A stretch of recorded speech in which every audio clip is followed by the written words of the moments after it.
Right, okay, we'll start this video off with a example, common misconception more than anything else. So I've got two boxes of equal size. One is filled with bricks and one is filled with a feather. Well, it's just got one feather in it. And they're both released at the same time. They both fall to ground there. Which hits the ground first? Okay, which hits ground first? So in order to work this out, just go have a look at some resources, have a look around, see what you come up with. So what we have here is the situation. The answer should be they both hit the ground at the same time. Now obviously you'll be thinking, oh wait a minute, but the bricks have way more mass.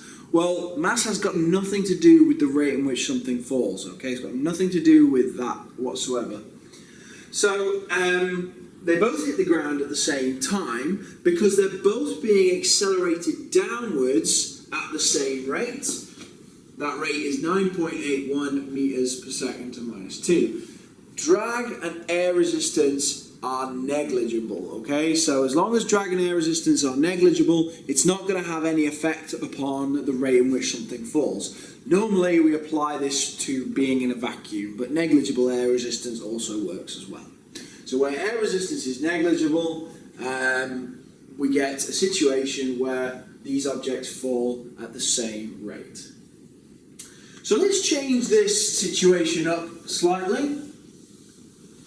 What happens then when we suggest that the objects fall and they're allowed to reach terminal velocity with air resistance?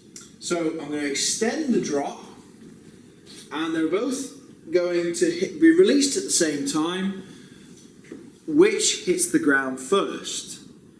So have a think about this. They're allowed to reach terminal velocity and they both are affected by air resistance. Which hits the ground first? Well, the first thing you need to be aware of is air resistance has absolutely and drag has no bearing on mass. Mass does not affect the amount of air resistance or drag that occurs. What does affect it is the shape and size of an object and the speed at which it's going, as we've already discussed. However, the correct answer to this, which will hit the ground first, is, in this case, the box filled with bricks. Why is that the case? Well, the case is because as it falls, as we suggested in the previous videos, both boxes fall. The box with the bricks in will hit the ground first because it takes longer to reach its terminal velocity. I'll show you what I mean by that. If we look at the forces associated with these, they've both got the acceleration due to gravity, both have force equals mass times acceleration to calculate what the force is.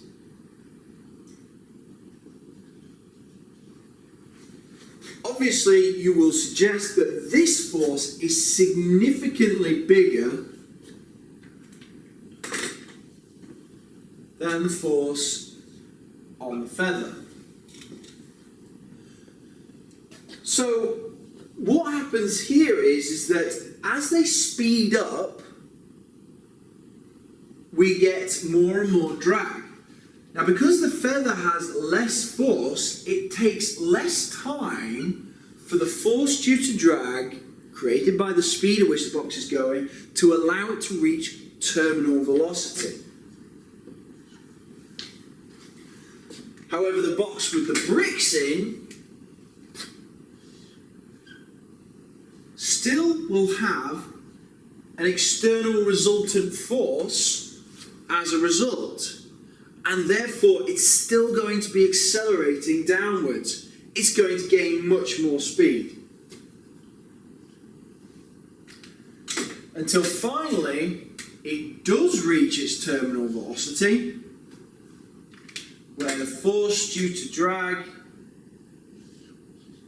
is the same as the force due to gravity, and so it hits terminal velocity. However, since the box with the feather in reached terminal velocity much sooner, it's still travelling at the same speed it was when it reached terminal velocity. And so as a result, the heavier box will hit the ground first, the box with more mass, because of the greater force that needs to be balanced by the forces of drag. Forces of drag are caused by increased speed, so we need to get more speed in order to balance the drag. More speed means it will hit the ground first if allowed to reach terminal velocity. So where air resistance is taking place, or where air resistance is a factor, and it's allowed to reach terminal velocity, this is the kind of understanding you need to have of the forces and the understanding around this situation and what goes on there.